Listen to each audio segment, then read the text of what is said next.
fabulous. I've just gone through introductory things. So I mean, over to you. Do you want to introduce yourself, and I'll leave it to you? Yeah, sure. Yeah, so I'm Ben. I'm part of Zero Carbon Guildford, and we are one of the climate emergency centres, sort of themed projects springing up around the country at the moment. So little bit of a introduction is that a sort of project came out in Ilford, which looked at using a business rates model, which Ruth will go into shortly, whereby you can effectively take a empty building and save the landlord business rates on it if you're registered as a CIC or a charity. And so we started speaking in Guildford just over a year ago about how we might team up across several groups. And Ruth got in touch with me and said, oh, there's this sort of project model I think that you'd be really interested in. And she was right. I thought it was a really great idea. So we started chatting about it in Guildford and have been going since then. So we've got a few people and since then we've been building a bit of a network, and lots of different groups have been springing up. And it is sort of a loose network of autonomous projects, but all sort of working on similar business models and focusing on different things depending on what sort of fits their community, really. So we've got a few people here this evening. We've got Ruth, I see. We've got Vanessa from Staines, Gemma from Seaford, and Jane from Lewes. So we are all just going to give a little bit of background as to our experiences, because we've all had a little bit of a different experience, really. I think we've probably had the biggest headache of everybody so far, which is still ongoing at the moment. So Ruth's going to start and give a bit of an overview, and Ruth sort of coordinates a lot of the stuff, the sort of information sharing between groups when we support each other. And then I think we'll pass to Ness after that, because Staines was, I think, probably the first one to open after that, and Ness has got some slides. And then I'll do a little bit on the sort of difficulties of what we've had in Guildford. And then Gemma and Jane are going to give a little bit of their experience as well. So yeah, a few of us, and I think, have we got Pat here as well? Pat, I sort of spring this on you a little bit, but Leatherhead's also got a little hub open. So if you want to do a couple of minutes afterwards, Pat, as well. Pat's done a bit of a different sort of approach to this. So yeah, if you're happy to do that, Pat, it'd be good to chat about how you guys have done it in Leatherhead as part of Dorking Climate Emergency, I think. Thumbs up from Pat. So I'll pass to Ruth, and Ruth can give a bit of an overview of how the whole model works. Thanks, Ben. I think we've also got Suzanne here from the Onesworth team, who are just setting up as well. So we're sort of moving into southeast London now as well, or southwest. Hello. Yes, hi, I'm Ruth, and so my partner has been setting up community hubs for many, many years. Has been involved sort of in environmental things for a long time, and he recognised that with all of that, he had a lot of knowledge and skills, and so he wanted to write a handbook about it. So just hand out the information and get people to build their own and get their own community spaces. Because what he's found is when there's a space that people can come together, things accelerate. People have got a lot of ideas, a lot of solutions, a lot of things they want to do, but they don't have the spaces and resources and the context to do them in. So you find a space and you get people and you bring people together. That's when things start happening and things start moving. So we really wanted to get as many spaces as possible started up. So we started sort of sharing. He wrote the handbook and we did editing and things like that. Still an editing process. And we started sharing that around, and there was a lot of interest. And so we thought, okay, let's do this rather than just sharing the handbook around. Let's create a network of, so they're all autonomous hubs that are focused on. So every community is going to have their own issues, their own needs, their own sort of demographics, their own flora and fauna, whatever it might be, and so they can focus on what's needed in their local community autonomously, but they're linked up with each other and they've given support. So people in the community have never done something like this before. They feel it's quite intimidating. They've got a handbook that they can read that gives them step by step how to go through getting their space open and running that space. They've got a social media chat where they can talk to other people who are doing the same thing. They've got a website where people can go and connect and find their local centres. They've got meetings. We do weekly meetings, so anybody who needs some help can pop in or just wants to catch up and see what's happening. And those meetings sometimes are about bringing other projects in as well, so that they can hear about other useful solutions they might want to put in their centres. And also we've got a YouTube channel now as well, so we're recording some of the different things that we've got going on and putting them out there so people can watch those to help sort of learning and some things and get those things shared and hopefully speed up the process more and more, because we are on fire, really quite scarily now, and we need to move very fast as we can. And so so the idea is, let's get a network of autonomous community hubs that's completely focused on building resilience and adapting and whatever solutions we can do, that's supporting each other by connecting with other hubs and with other people around the country. And so my partner and I, and this small team of us now, are there to help those hubs get set up. People get in touch with us and say, I'm interested, we can come and help them get that initial meeting and get that initial team going, and they go through the handbook and link in with everybody else. What a climate emergency centre is about, there's sort of three main things to it. The first one is it's about being positive. What are the solutions? What do we do now? So what can we do? It's all about doing that. The second is it's about being local. What do we need locally? And it's inclusive. So a lot of what we recognise is that the social side of things, the people working in the social justice area and people working on the environment, tend to be different kinds of groups. And actually, these problems, the social problems and the environmental problems, are caused by the same underlying systemic issues. And so we need these groups of people to be coming together. And a lot of social groups are actually working on in an environmentally sustainable way, because things like sharing resources and are environmentally sustainable, but they're also help with social need. And thirdly, it's about being networked. It's about linking people up with each other and connecting them so that they can support each other. And that way it strengthens the voice of every local hub, because one local hub is not going to fix the climate crisis or build any kind of resilience really for anything more broadly. But a local hub who's working with a bunch of other local hubs are all saying similar things, or all pushing the same messages, is going to be a lot stronger. And they can coordinate and collaborate on projects and share skills, share knowledge, share resources.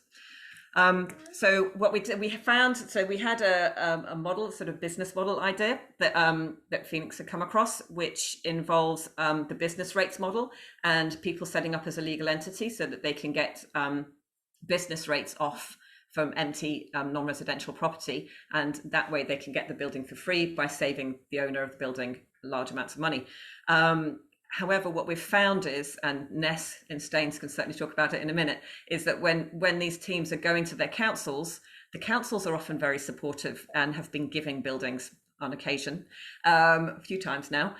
So that's another route through, is councils offering buildings to people, to groups to get going. Over 300 councils have declared climate emergency now. And they are strapped for cash. We've got huge amounts of austerity going on. Our community spaces and shared places, they've all been closed down because of austerity. So they're really struggling, and they're trying to deal with addressing a climate crisis, and they don't know, they're strapped for cash, and they've got probably one climate change officer sat in the council, not knowing what to do. So when the community comes along, they're like, great, please do get involved, help us create our climate action plan. So this is the idea. It's an idea whose time has come. We need to do this now. We are on fire and we need to get moving. And we could really do with your help. The more that we can amplify and build the network and grow things, the better. The quicker we get there, and the quicker we move into solutions phase, because we can't be waiting for government wheels and things. We need to get on with things. The community are the people. We are the country. We are the world. So please, anything you can do to help us, amplifying the message, helping to build that alliance. It's all about alliance building. It's all about linking in as many groups and as many communities as possible so that we can all be working on this together. I'm hoping I've kept within my 10 minutes thing. I've whizzed through it, Ben. How's that? Thanks, Ruth. Shall we? Yeah. So as I say, Staines were probably outside Ilford. Us and Staines actually sort of started going at the same sort of time. Staines got a building pretty much straight away. We are still in the final stages of that. So I'm going to pass to Ness, and she can tell you how those guys went about it. Over to you, Ness. Thank you, Ben, and great to see so many people here. It's great. Thank you for organising. I'm just going to share my screen. It's going to let me. Hang on a second. Oh, someone's typing.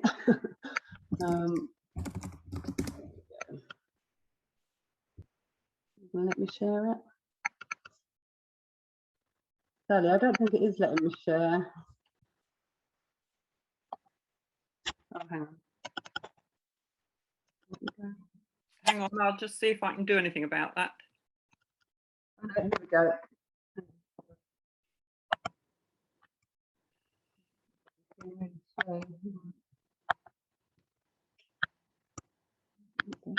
Yeah, it seems fine now. It's working. Yeah, seems fine now. Okie doke. Yeah, okay. So yeah, my name's Vanessa, and a small team of us got together in May last year, and we wanted to do something about the climate emergency, and we wanted to sort of create a physical space that we could use to how we wanted to do it. So we had to find a building. We managed to make contact with Phoenix one way or the other. I'm not too sure how it happened, probably through you, Ben. And this model of repurposing empty buildings. Fortunately, possibly, is that our local council, Spelthorne Council, have bought a shopping centre as part of their building portfolio.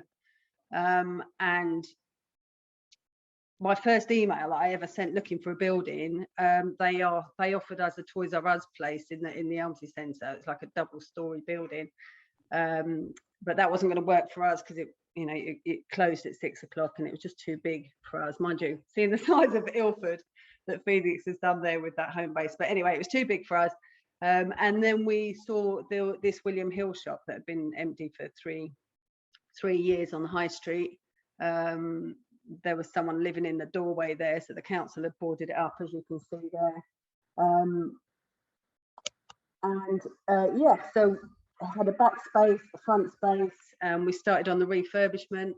That's a picture of us on our opening day, and that wood that you saw that was in front of the building before is actually Tony made it into the talking tree sign.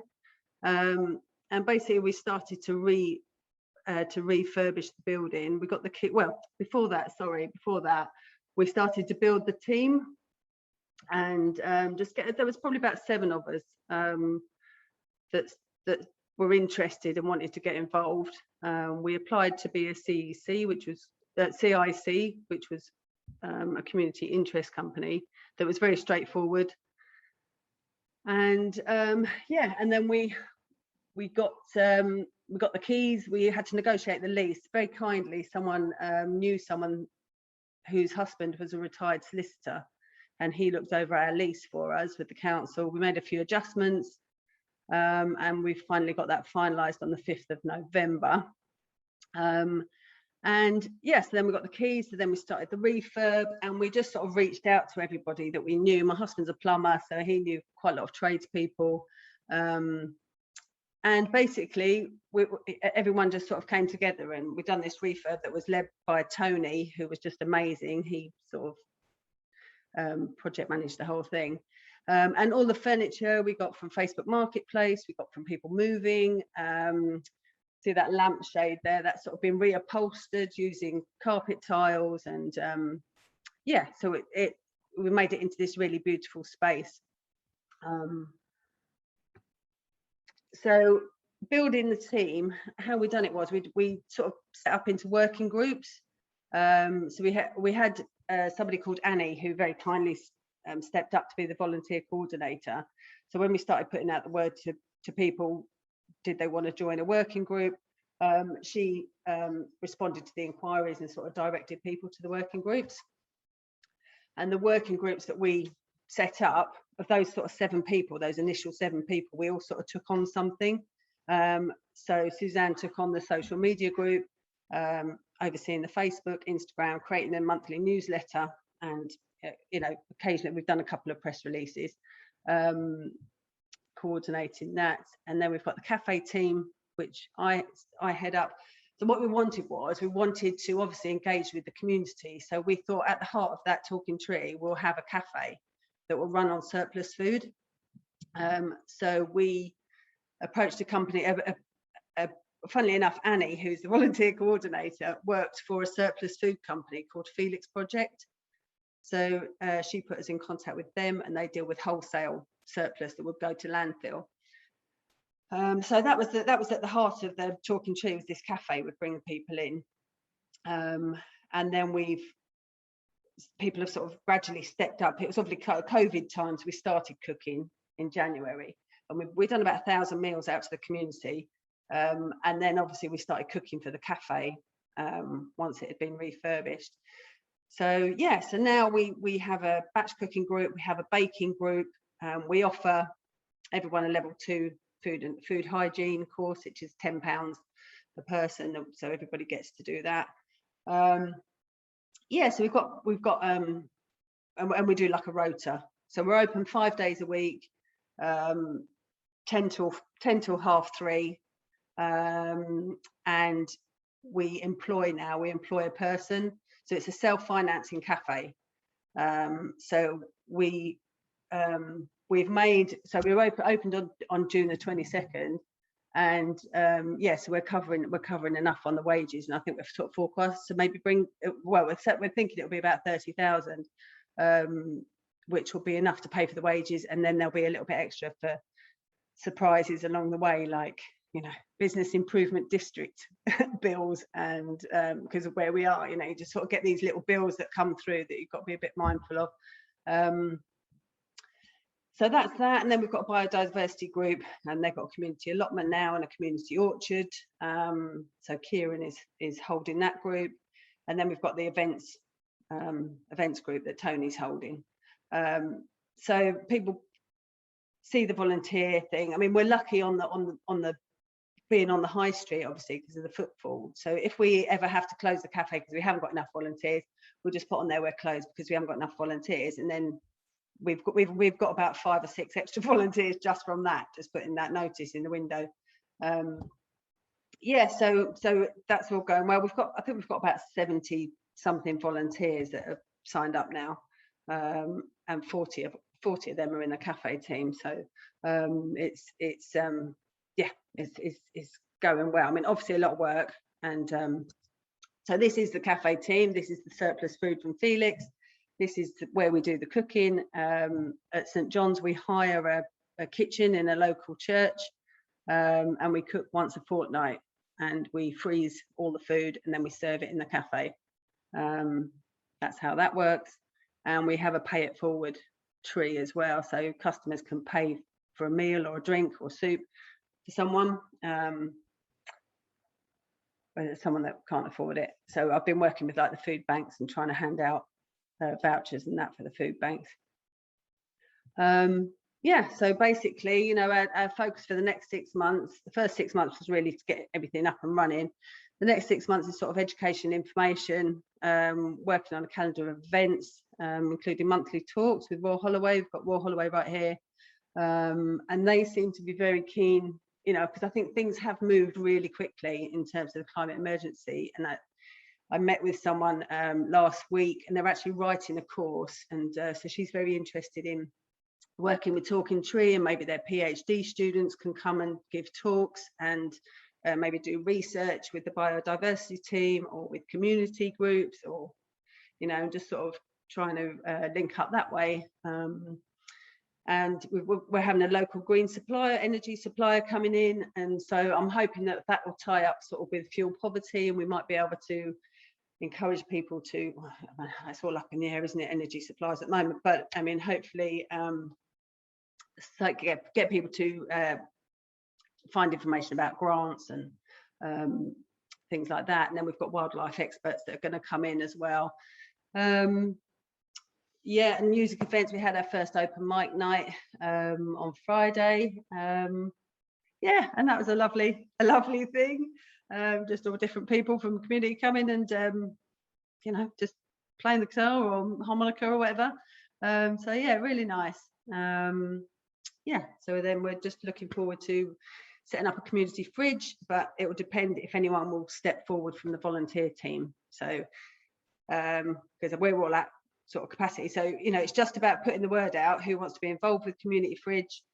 So and then people say I want to be involved, so it might be a case of me or Tony or whoever, one of the other teams, just starting it, and then hopefully someone will come through and then they'll lead on it. Yeah, and then hopefully a tool bike repair workshop. Yeah, so some of the headaches have been, I mean, it has been quite a serendipitous sort of project. It has been pretty, you know, we all have been quite amazed how it has actually worked, just from an idea, and then yeah, just it's just amazing how the community can come together, and how you can really you know, make a difference. I'll pass back to you, Ben. Cheers, Ness. Yeah, so I'm going to talk a little bit about Guildford, because we've had a pretty different experience to getting a building straight away. So I'm going to just discuss a little bit about what you can do if you're a bit slower in getting a building. So we were supposed to complete on our building in June, and then it was end of August, and we are still up in the air. We should have got the keys today. We still don't have the keys, to the point that we've organised a lot of events for Great Big Green Week, and we've now had to put a marquee up at the cathedral and move a lot of them up to the marquee. So it's been a bit of a struggle, and lockdown obviously slowed us down a little bit with getting into view buildings. So what we did is we spent quite a lot of time. We've actually set up as a charity. So I think we are the only charity sort of running a sort of eco hub style project. And part of the reason we did that was because our council won't give 100% business rate relief to CICs. So you need to look into what your council will do first and clarify whether they'll do it for CICs and CIOs, which is a charity, or just CIOs. And the other reason is sort of long term, we felt that because the high streets are so empty at the moment, there was potential, because we've got the uni and we've got quite a few colleges. If we can keep this going a few years in the long term, we would like to sort of get little hubs set up where we can start getting, I suppose, sort of like social enterprise, student enterprise projects off the ground, and offer a bit of space where environmental climate solving projects, for example, might not ever see the light of day otherwise.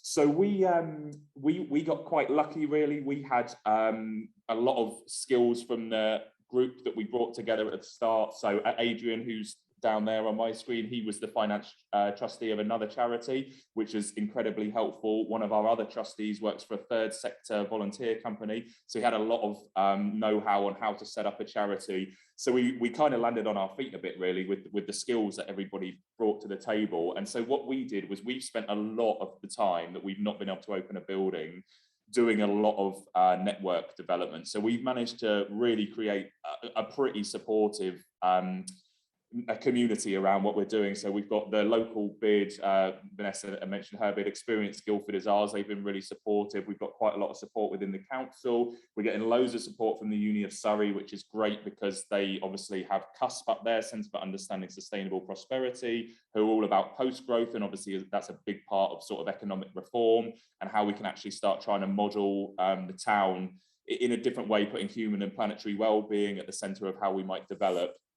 So we've spent a lot of time doing this, and I think I really can't overstate how crucial that's been in getting us where we've been. And then we've just sort of been organising Great Big Green Week, which has started now. So on Saturday we had Donut Economics come down from Oxford, the Donut Economics Action Lab, and they held their first in-person workshop that they've held in the UK at ours, and it was really good, real buzz, and there was a good mix of the community there. So I would say the point I'm making is it's not absolutely critical to get a building. I think it really does help. We sort of made a conscious decision not to immediately look at a council building, because we thought, well, what if the council changes again and we end up in a building where we can't say something oppositional to the council? I think probably now we might revise that and think, well, maybe we should have got a building a bit earlier, but we are on the verge of getting an amazing building. It's 16,000 square foot. It's right in the middle of the town centre. It's got windows all the way around the edge for different displays. So we've teamed up with different, as I say, businesses, organisations. We're going to open a zero waste shop. We've got the electric bike shop teaming up with us, providing a try before you buy electric cargo bike scheme. We have teamed up with local TerraCycle, because the lady who does that locally does it all out of her shed. She's a bit of a local hero. She's just got everyone else's rubbish everywhere. So we're helping them to expand. We're helping a baby clothes library to expand. So what we've done is we've looked for a lot of community projects, and we've definitely not tried to be any sort of umbrella group. We've tried to be more like the glue that brings a lot of this together into a bit of an overarching strategy for the borough. And what we've done is try to focus on helping people reduce their emissions through consumption and waste, so that we can take some of that work off the council to let them focus on energy and transport. Because for most councils, when you actually look at the breakdown, they only control between our borough, for example, and our county council. They only actually have direct control over about 30% of emissions. So the rest of it needs a huge amount of community buy-in. And that's sort of where we've positioned ourselves within the borough, really, to try and hold as many events as we can in the building, reach out right across demographics, right across the political spectrum, get people into the building. And once they can see the work that's going on and see people like them, identify with people like them, and realize it's not just, a greeny, lefty, hippie thing, or whatever you want to call it, this critical work for all parts of the community. We're hoping that that's how we start building a genuine plan there, really. We were quite lucky in the fact that one of our core group members works for C40, which is an organisation that writes climate policy for mayors in cities across the world. And one of his employees had started up out of a year's worth of research, where he analysed what communities can do when they pull together. So rather than individuals, lots of people pulling together, how much they can actually reduce that area's emissions by. And surprisingly, it turned out to be about 40%. And so we really like that, because we think, a lot of the time you go to climate talks and it's quite disempowering. It leaves a lot of people feeling quite hopeless. And so what we're trying to do here is show that actually you can make a pretty big dent in this. And so we've teamed up with him to expand his platform into a bit of a pilot model, whereby we're building local solutions into this thing that he's running. So we're hoping that we can point people in the right direction for how they go about making these changes, because a lot of the time people are so confused, so overwhelmed with the information out there, they don't even know where to start. So that's how we're looking to progress things there, and really generate that community buy-in around it. So I'll stop there. I will pass to Gemma, and she'll talk a little bit about Seaford. Then we'll have Jane, and then we can have some questions if everybody's keen on that. Thanks, Ben. Well, I was hoping I was going to be in the hub today, same as Ben. We were expecting keys today, so I haven't prepared any photos because I thought I was going to show you around on my phone, but yeah, that's not happening. But it's close. We're close. So so we set up just over a year ago. There was a group of us. We read the CEC manual and felt we wanted to do this locally. We worked alongside the Lewes Climate Hub, where Jane's going to speak next, and we worked alongside setting up and sharing information, and we also went to the CEC Zoom meetings every week, and used the Telegram group, share advice, which has been really useful. And as soon as you ask a question, 5 minutes later someone answers it, which has been great. So first we planned to just run events rather than set up a physical hub, because we didn't feel we had the resources. But actually after quite soon after setting up, we realised that there are so many people that wanted to get involved, and that gave us the confidence to look for a hub. So we started by holding monthly Zoom meetings. This was during lockdown, and we invited anyone along who wanted to get involved. And we use these meetings to get ideas about what people wanted and how much they wanted to join in. So once we got a core group, we applied and became a CIO in February this year. yeah, it's been quite busy. So we've got our website together quite quickly, and we've taken part in webinars. So we've got Gonzalo, I think, is here. Has invited us along to a couple of his webinars. It's been great. And also with other local groups. And we formed a biodiversity group called On the Verge, which encourages residents to leave their verges in parts of their garden for wildlife. We held an eco fair in August in partnership with the town council, which was went really well. We were really pleased how well that went. And we're involved in lots of other projects. So community food growing, we're trying to get a garden in the centre of town, so just to sort of start the conversation about food growing and get people involved, so it's easy to access. And and we're trying to working in the project to get a local electric bus to go from Seaford to Lewes. We're working with the Lewes Climate Hub on that. Cycle campaigning, no idling campaign with local schools and district council. And we've made connections with lots of other towns at Eastbourne, Hastings, Brighton, Newhaven. So that's been really good, and we're working on projects with them. So our hub is an old NatWest bank, which closed down 3 years ago. So we have the space initially for 1 year. They've got the lease for another 4 years. So all going well this year, then that will hopefully, after that we'll be on a monthly basis. So so hopefully that will go well.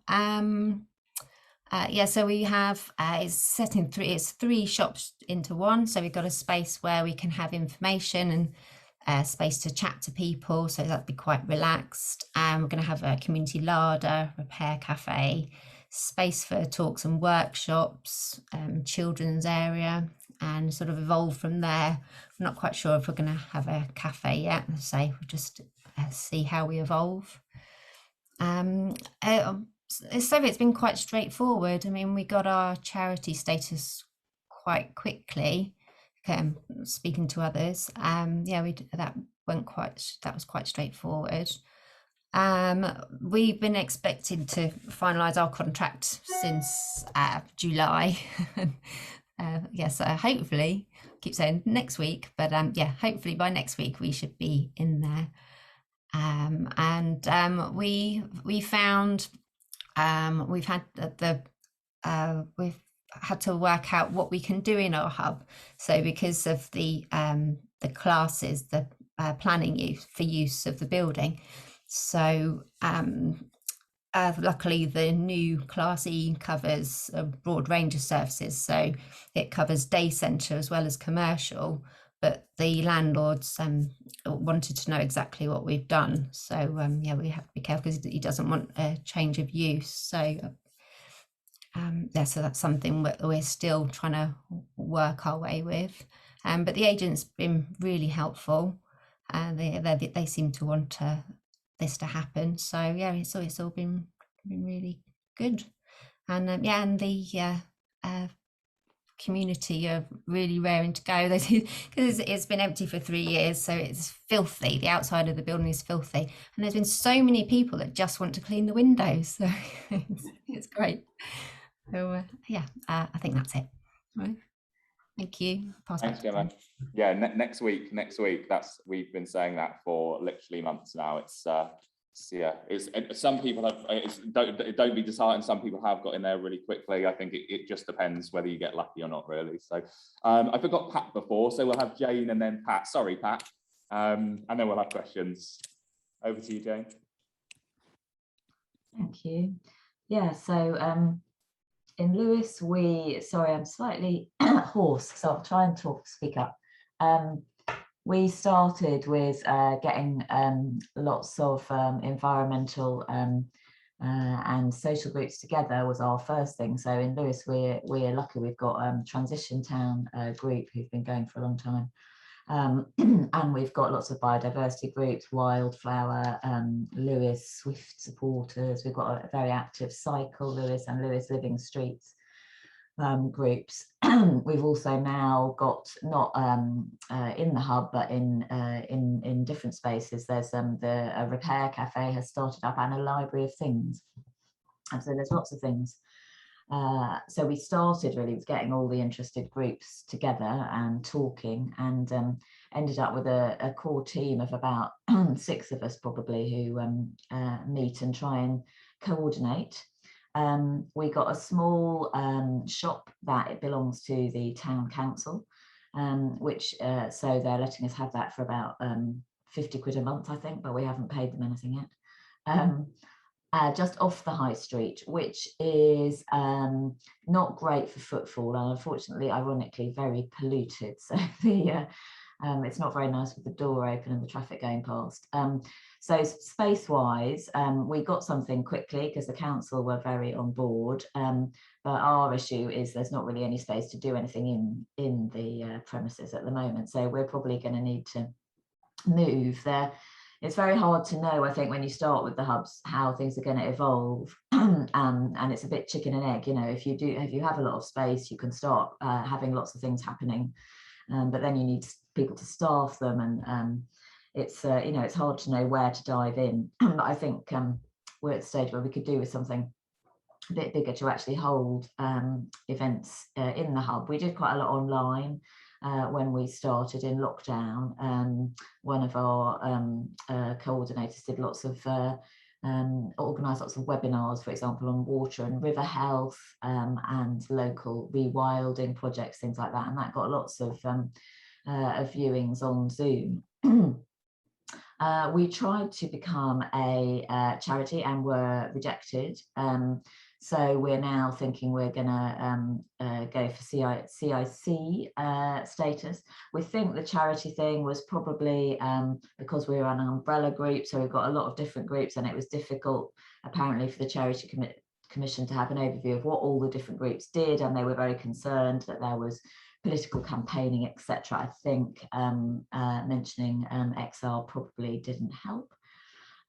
So yeah, we're going to go down the CIC route hopefully, but our town council and district council, which is the structure in Lewes, haven't been bothered about us being any particular entity. They have given us grants and some funding, as we are, so we've been lucky with that. Our main asset really, because we've got a very small premises, has been the window. So we've got some fantastic artists. If you get artists involved, that's always great for displays. So just people walking past, sort of our affiliate groups have showcased their projects. So for example, in the cycling weeks, or the Swift supporters, we've got a very beautiful picture of Swifts on the window, and we found that very specific showcasing very specific things is an effective way of getting people to walk through the door. Our other apart from our hub groups, we've also had interest from we've got a community cinema in Lewes, and they've been fantastically supportive. So during COP, the 12 days of COP, for example, we're going to all our hub groups are taking turns to showcase their projects and to give talks and demonstrate activities in the cinema premises. And together with the district council, who are showcasing their pathway to net zero. So we're trying to engage the community with what the district council are planning, but like all district councils, they haven't really got any money to do very much. And the other another slightly unusual links that we've got is with our football club. They're great, Lewes FC. They're very social, sort of justice oriented, do a lot of community outreach. So we're working together with them. They've got a community garden that they've just started, for example, and they're very concerned with them doing lots of community work. So they're great partners. First football club in the world allegedly to pay the women same as men. Yeah, we've had a few different partners like that, and we are also sharing the space in time with the people who were the coronavirus volunteers, who are trying to resurrect themselves as now a community volunteer group. So we're hoping that that will be really good links, because again, it's very broad and it's engaging with different sections of the community. So yeah, I think that's oh, one more thing actually. When we held a planet party as part of Green Week, Big Green Week on Sunday, which was fantastic. And because we haven't got premises, it was a really good way of people seeing in action all the local groups and the projects they're doing, and which was very inspiring for them and us, I think. And finished with a People's Assembly, and the District Council want us to try and facilitate more People's Assemblies on how the community can be climate resilient, which hopefully is another way of getting people engaged in that. Thank you. Thanks, Jane. I think yeah, like I think one thing in common here that really stands out as everyone's talking is what your community is already doing. I think that's really important, to do it with the community, is rather than just go and say, right, we're doing this, who wants to get involved? I think everyone's really tapped into what their community is doing, and finding your role, I think, in how you actually do this is really important, and will vary. So Brighton, for example, if you're Brighton or Bristol, say, a lot of this stuff, we're in quite a conservative town in the middle of Surrey, so a lot of the stuff that we're doing didn't really exist, so there was quite a natural place for us.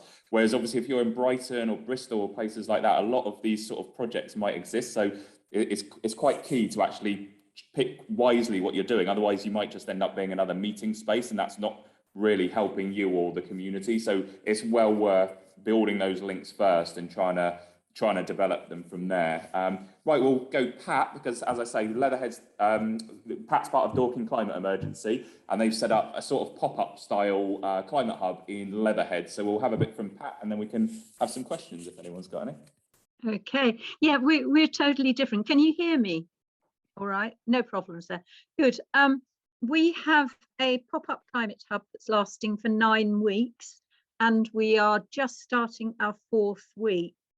There are very many reasons for that, I think, and we're in Leatherhead rather than Dorking, because the council offered us a shared property.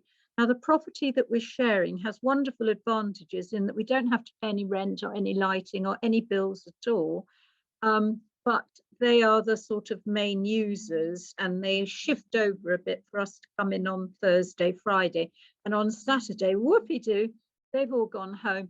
So we have the whole place to ourselves. But we have found then that the whole thing was very much if we've got lemons, let's make lemonade. And we felt that the atmosphere inside the climate hub wasn't actually brilliant when people were sitting at tables and desks further on round with their shields and things like that. So we moved outside a lot more, and we thought we're going to actually go out and see people.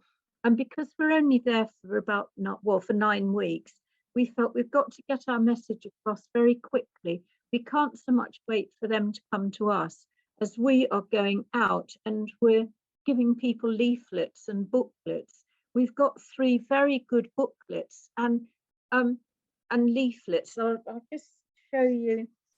We had a pollution meeting last Saturday with people in hazmat suits, and somebody talking about a mobile phone app, and we were giving out this leaflet, which, you know, and actually handing them to people, and people, you know, the people of Leatherhead, it's a bit of a climate desert, and you're talking about these various groups. Well, there just really aren't any in Leatherhead, so we're on our own, and a lot of people are saying, oh no, I'm all right, I don't want a leaflet, which is fine, but they're so used to having leaflets wanting them to buy stuff, and we're not like that. And the message is getting across, which is really quite lovely. We have Doug, Mole Valley Mole, who we put on all our leaflets. And that's a nice piece of branding that children like, and various models of things that we show outside. And our premises are quite small, but every Friday we have what's called a Big Friday meeting at a nearby rather beautiful venue. And you know, our next event for next week, I don't know if you can see it.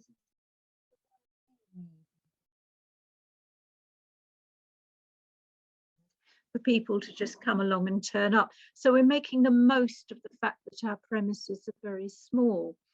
And basically, you know, I think it's with everybody who's sort of jumping in and seeing what we can do.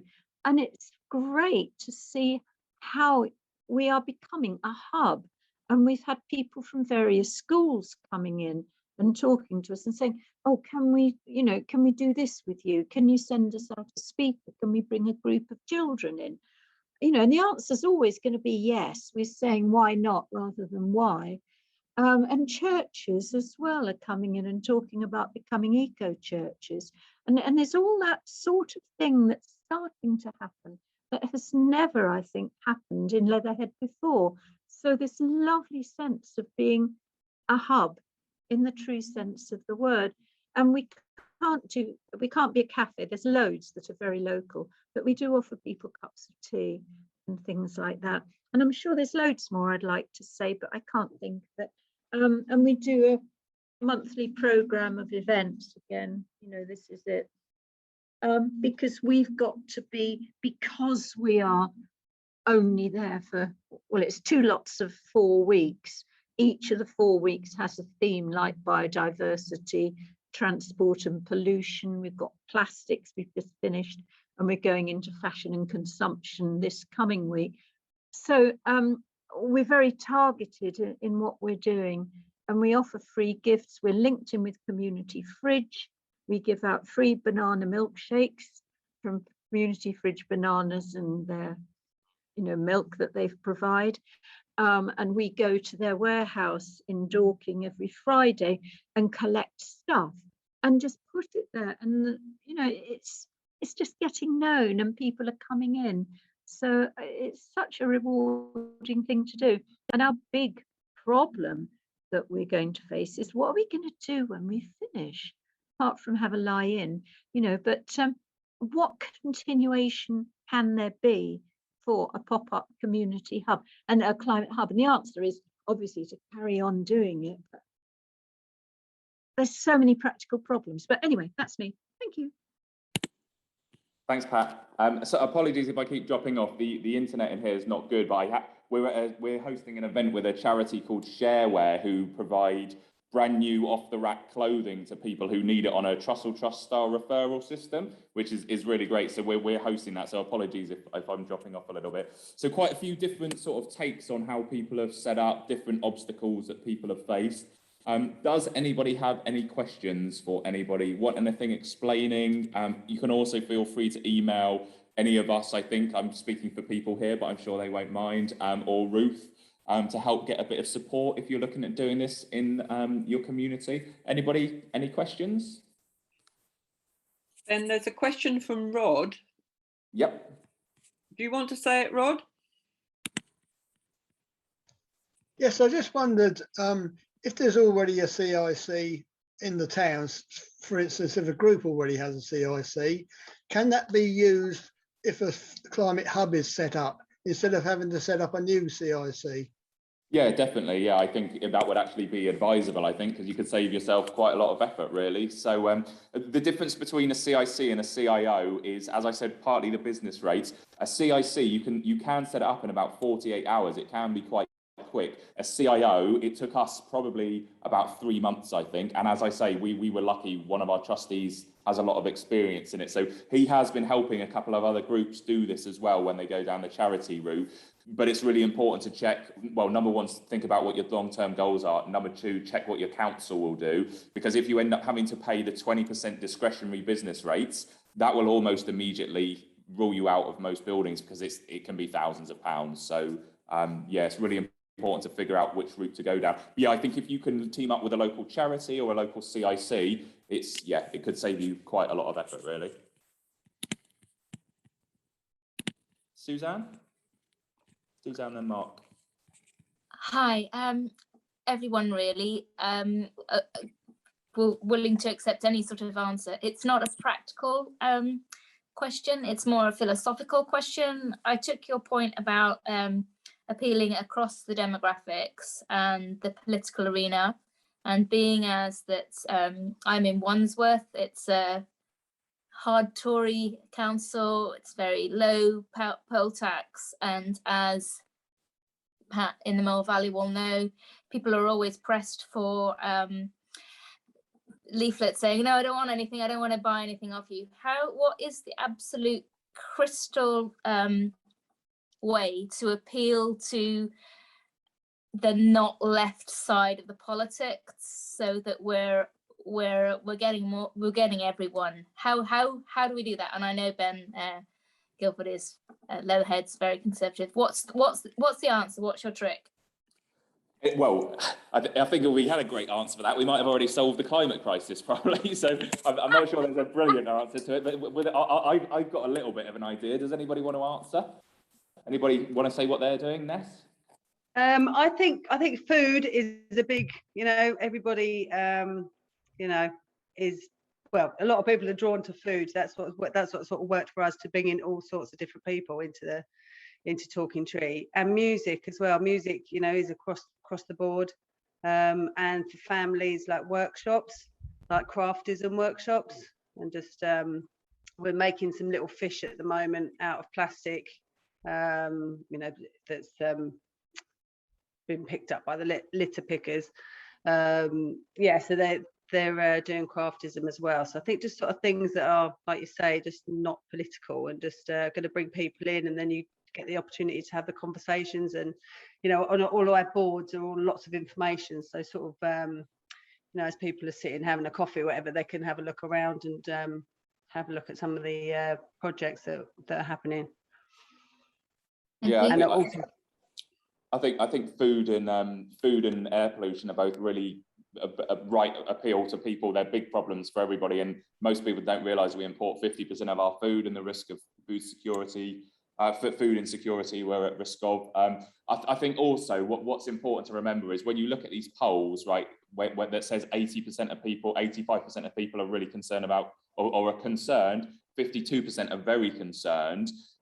Governments or local authorities might not be taking the steps that we want them to take quick enough, but that doesn't mean their voters aren't equally concerned, right? So I think if you can get a few key people, there's the odd conservative councillor who is really concerned about stuff. Even if you're appealing to sort of NIMBYism or what have you, the more people can identify with people like themselves, I think you're starting to show that it is action that everybody needs to take, and we should be reaching across ideology, across the political spectrum. There's no place for ideology in doing this. We need to actually start working as communities. And so for us, I think we're really emphasising the fact this is about the future of our borough, not a political ideology. It's how we adapt and protect ourselves going forward.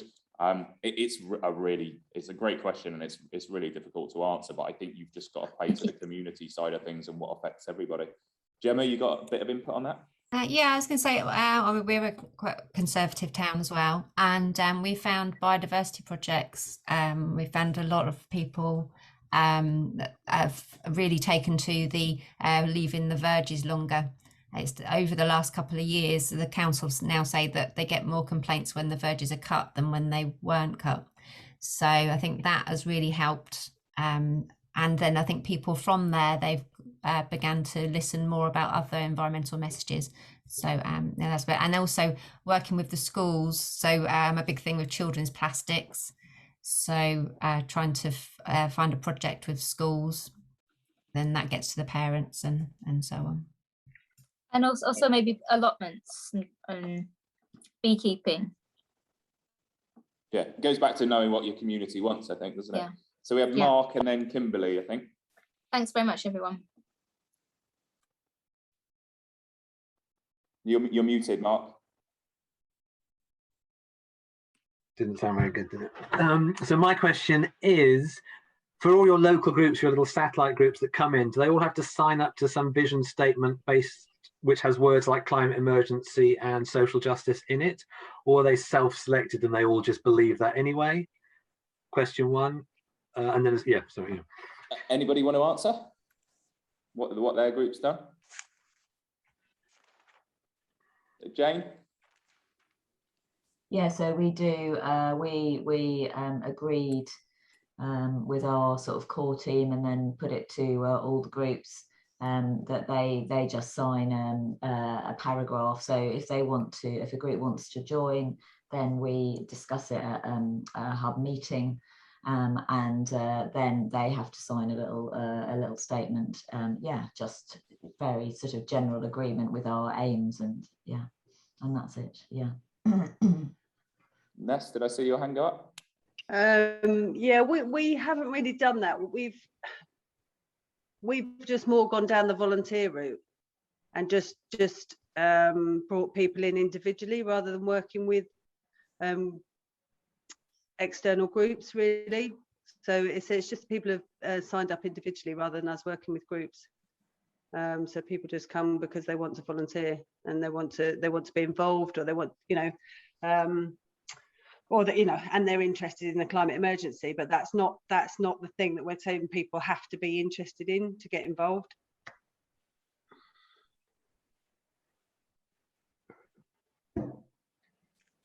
I think Ben's frozen. Do you want to go, Kimberly? Yeah, that's okay. Sorry, I know that you're short of time. So I represent a community group in Hertfordshire, and I'm really, really keen in setting up some kind of hub, just starting to look at that. So this has been brilliant and inspiring, and I love all the actions that you're taking. I'm also a psychologist by background, and I spend a great deal of time supporting people who are really struggling from an emotional and psychological point of view with all of this.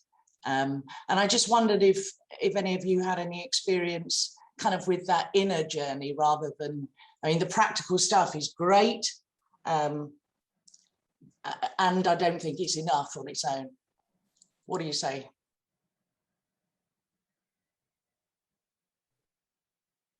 Yeah.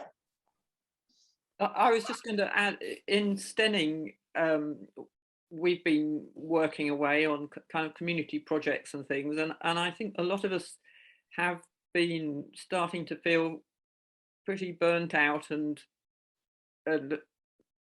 rather, you know, getting that hopeless feeling, and we've decided we're going to have just start up a group of us that will meet together from time to time and just talk about it, and you know, talk about those feelings rather than necessarily doing stuff as a kind of side branch, if you know what I mean.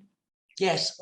Yes. So I think that might help us just to kind of acknowledge those feelings and talk about them together. Yes. And Xantha's just asked me, am I part of the Climate Psychology Alliance? Yes. Thank you. One of our 9 evening meetings is a well-being evening, and I think we would definitely focus more on that side of things. And people are coming in and they're obviously feeling quite desperate and miserable, and it's, you know, back to that original point about social issues being linked to climate issues. Quite a lot of them, you just think, who have they got to talk to? Yeah. And we'll sit down with a cup of tea and listen, and that's yeah, part of it as well. Yeah, thank you. Can I add something, Kimberly? Please. I was on a workshop today from the Seaford effect, and it is a 2.5-hour workshop, and they are on resilience. And the first one is individual resilience. Next month it's the resilience of a place, and the final one is the resilience of a community. So I think that would be really, really helpful. I'll put it in the chat. It's called the Seaford effect. Great, thank you. Thank you. And we already run lots of community resilience workshops and webinars and things. I just wondered what your experience was, you know, setting up the hubs, whether people talk to you about that. Somebody else had their hand up. I think, is it Sean? Thanks, Suzanne. Yeah, if you would put that in. We just got, I think we got a comment on this from Pauline, and then we'll have a question from Sean. Great. Hi, thank you. Worthing Climate Action, who Rod is part of and I'm part of, and lots of other people who are associated with this are part of, did a fantastic event locally in the town about climate grief and asking people how they felt, talking about emotions and so on. And when we did a climate conference last year, we actually ran a workshop on that very issue, and people could choose to come along to that workshop and talk about how they felt. And a lot of people actually ended up writing poems or writing really deep-seated feelings down at that workshop. Emma Cameron, who with Rod helps to run Worthing Climate Action, actually ended up writing a book about all of this, which I think was printed recently. The other thing is that I'm from Transition Town Worthing, and when we first started out, probably for the first 3 or 4 years, we addressed the climate issue and climate grief and how people actually felt about it in a wellbeing group and a heart and soul group, and used a lot of Joanna Macy's work for that.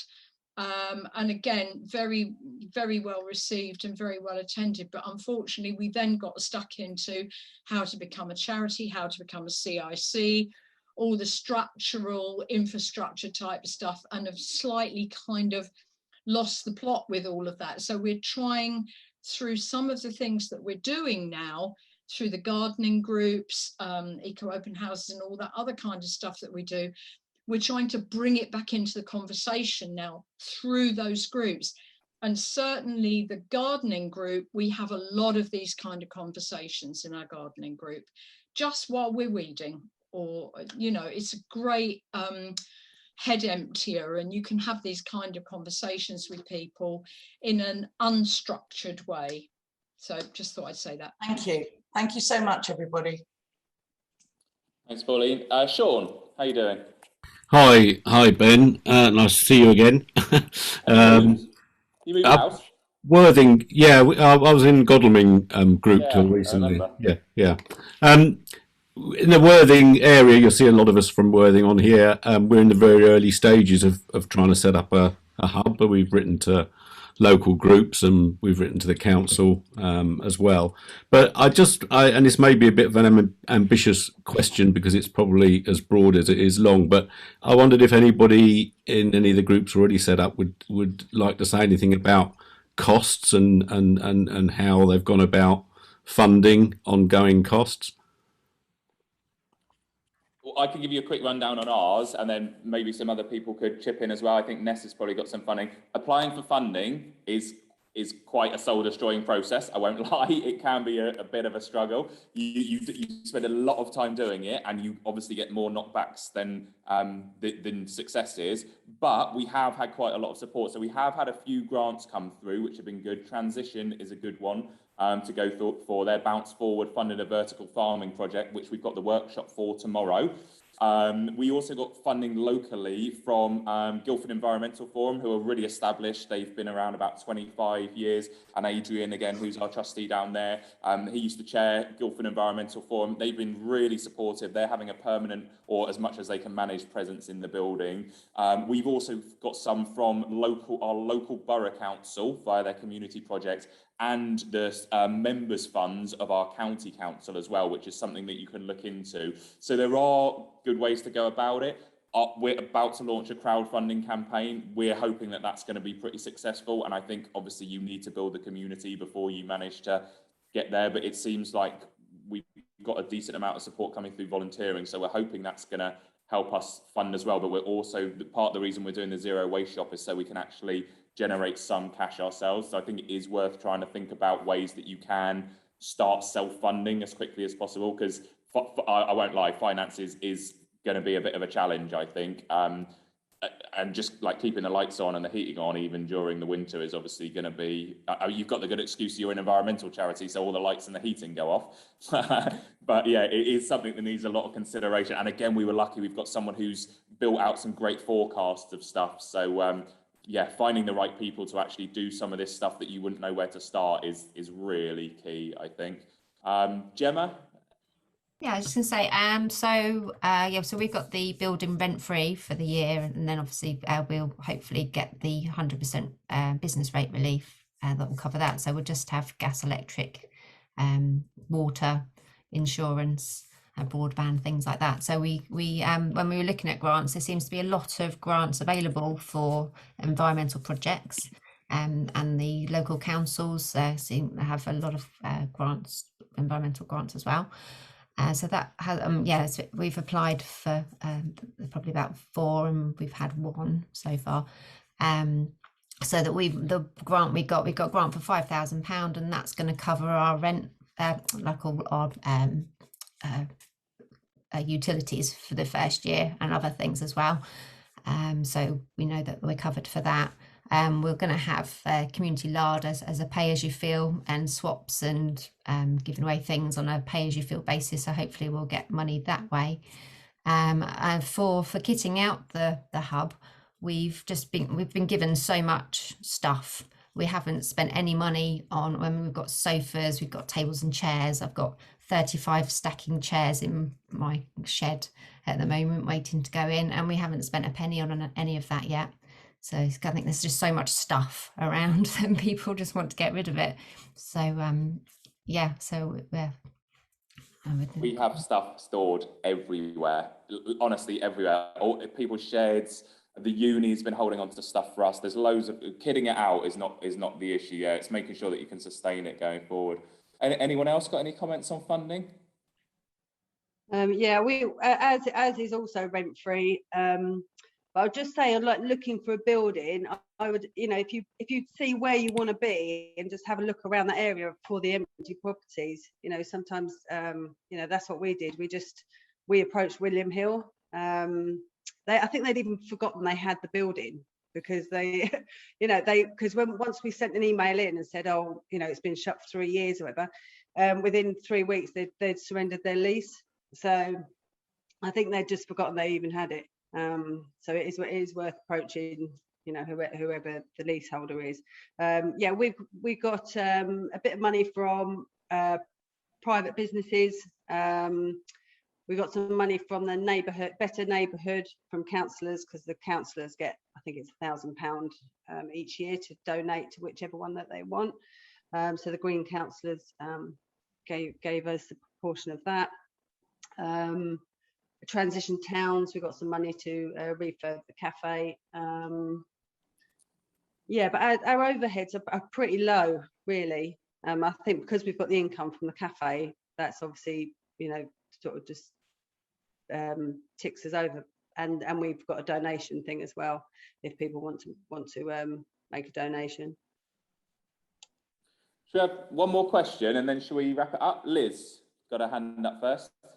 It wasn't a question, just a comment really. It was just where you've got all this time the first Sussex Green Hub on Saturday, so delayed by COVID, like everything, isn't it? So we do refills, and that bringing income and the cafe. So we've got a lot of different activities going on in the hub that we've got, but those do bring a little bit, not loads, because obviously we're not looking to make a profit, but we will get something from that. So there's, it's interesting hearing what everyone's doing. It's all doing different things, but there's some common things like community fridges that people are doing, things like that. It's been really good to hear. Anyway, it's another question from somebody. Sorry. Can I just say about the yeah, we also hire out to people. So if people want to use the building and they charge people, then we do it on a 75-25% basis. So they give us 25% and they obviously keep 75%. But if they're doing it for the community, and obviously they can use the space for free. And we've also got artwork up for sale as well from local artists. So that's also a 75-25. Anyone else got a burning question? Really happy to answer questions on email, and we can send a load of stuff through if it helps people. Anybody else got a final burning question or thought for the night? No? Pass back to you then, Sally. Well, yeah, well, thanks everybody. It's been really great to see you all, and do join SECA if you're not already members. Just send an email to us southeastclimatealliance@gmail.com. And yeah, there's strength in numbers in all these things, isn't it? So it's been great sharing information. Thanks. Thank you. Thanks, everyone. Thank you so much. Bye. Bye. Thanks very much. Well done, everyone. It's so exciting.